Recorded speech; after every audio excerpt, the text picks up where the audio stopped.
अभी हम पृथ्वी की आंतरिक संरचना के बारे में अध्ययन कर रहे हैं। इसके अंतर्गत हमने जो पृथ्वी की आंतरिक संरचना के जानकारी देने वाले जो प्रमुख प्रत्यक्ष तथा अप्रत्यक्ष स्रोतों के बारे में पढ़ चुके हैं। इन स्रोतों की अंतिम कड़ी में है भूकंपीय तरंगें, जिसके बारे में आज हम अध्ययन करेंगे और साथ ही ये जानेंगे कि किस प्रकार भूकंपीय तरंगें पृथ्वी की आंतरिक संरचना को जानने में सहायक होती हैं। तो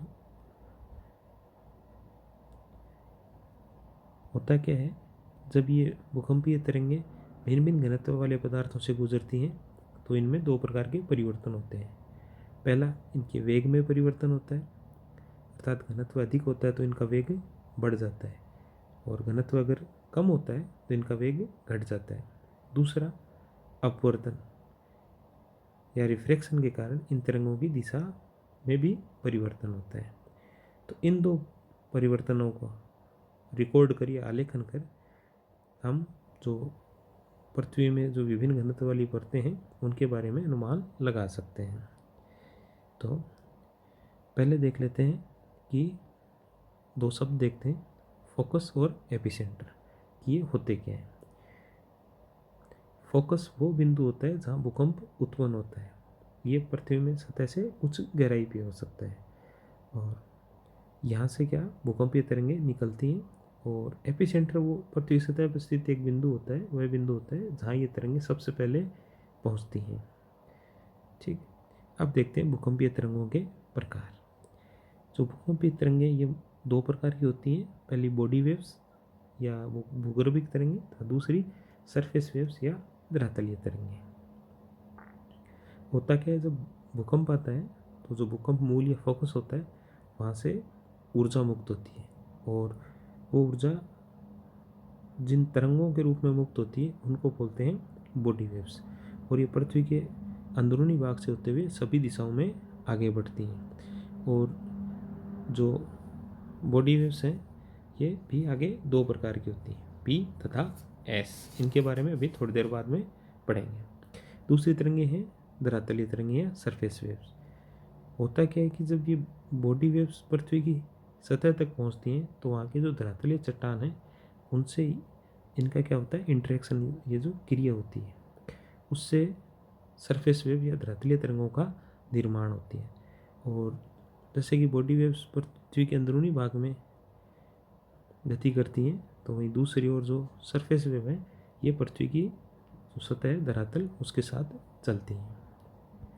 अब देखते हैं पी तथा एस वेव, जो कि बॉडी वेव्स के दो प्रकार हैं। पी वेव यानी प्राइमरी या प्राथमिक तरंग, एस यानी सेकेंडरी वेव या द्वितीयक तरंग। तो जब भूकंप आता है तो दो प्रकार की तरंगें निकलती हैं। पहली अनुदैर्ध्य, दूसरी अनुप्रस्थ। अनुदैर्ध्य तरंगें वो होती हैं जिनमें जो कण हैं वो तरंग की दिशा में ही कंपन करते हैं, अर्थात तरंग गुजरने के साथ उसकी दिशा में कणों में या चट्टानों में फैलाव और संकुचन होता है। वहीं दूसरी ओर अनुप्रस्थ तरंगें वो तरंगें होती हैं जिनमें जो कणों का कंपन है वो जो तरंग है उसकी गति के लंबवत होता है। तो अनुदैर्ध्य तरंग का एक उदाहरण है जैसे ध्वनि तरंगें, और अनुप्रस्थ का एक उदाहरण हम दे सकते हैं जैसे जल तरंग या प्रकाश तरंगें। तो जो पी तरंगें हैं वो ध्वनि तरंगें होती हैं, ध्वनि तरंगों के समान अनुदैर्ध्य तरंगें होती हैं। और जबकि जो एस तरंगें हैं वो अनुप्रस्थ प्रकार की तरंगें होती हैं। अगर वेग देखें तो पी तरंगों का वेग अधिक होता है जबकि एस तरंगों का वेग पी की तुलना में कम होता है। इसलिए क्या, जो सबसे पहले सिस्मोग्राफ पे पी तरंगों ही आलेखित या रिकॉर्ड की जाती हैं और उसके पश्चात एस तरंगें। अगर इनकी प्रचंडता को देखें तो पी तरंगों की कम होती है जबकि एस तरंगों की अधिक होती है। अब जो सबसे खास बात है जो पृथ्वी की आंतरिक संरचना को जानने में सहायक है वो है इनकी भिन्न भिन्न जो पदार्थ हैं उनमें इनकी भिन्न भिन्न प्रकृति। अगर पी तरंगों को देखें तो ये ठोस, द्रव तथा गैस सभी में गति करती हैं। वहीं दूसरी ओर जो द्वितीयक तरंगें हैं वो प्राय तरल अर्थात द्रव और गैस में लुप्त होती है। अब है धरातलीय तथा या एल तरंगे। लॉन्ग पीरियड वेव होने के कारण इनको एल तरंग भी बोलते हैं। लॉन्ग पीरियड इसलिए होते हैं, इनका वेग क्या होता है, पी और एस की तुलना में कम होता है। वेग कम होने के कारण ये धरातल पे सबसे देरी से पहुंचते हैं, सबसे लंबे समय के पश्चात पहुंचते हैं, इसलिए इनको लॉन्ग बोलते हैं। लेकिन वेग सबसे कम होता है जब इनकी प्रचंडता सबसे अधिक होती है। इनको सर्वाधिक प्रघाती तरंगे माना जाता है। अब देखते हैं पी तरंगों तथा एस तरंगों के छाया क्षेत्रों के बारे में। तो जो सिस्मोग्राफ होता है वो उस पर क्या, जो दूर के स्थान होते हैं उससे आने वाली भूकंपीय तरंगें क्या अभिलेखित होती हैं।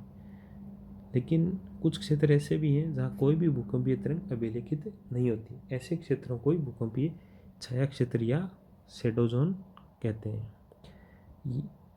सबसे पहले देखते हैं पी तरंगों का छाया क्षेत्र। अगर इसमें देखें तो ये जो क्षेत्र है 103 डिग्री से 142 डिग्री का क्षेत्र, यहाँ पी तरंगों का अभाव पाया जाता है। अगर पी तरंगों का पाथ देखें तो पृथ्वी की गहराई में एक ऐसी सीमा है, उसके पश्चात इनके घनत्व में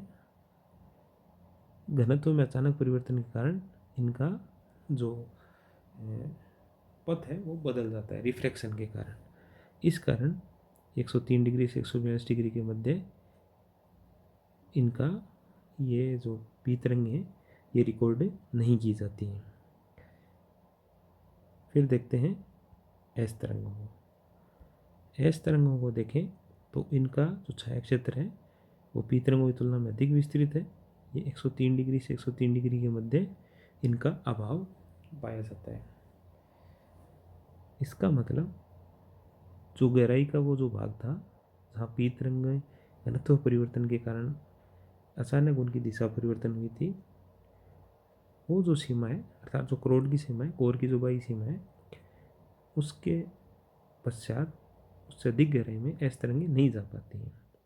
चूँकि हमने पढ़ा था कि एस तरंगें तरल में गति नहीं करती हैं, अतः इससे स्पष्ट होता है कि जो कोर का जो बाहरी भाग है वो अवश्य किससे बना है, तरल पदार्थों से बना है।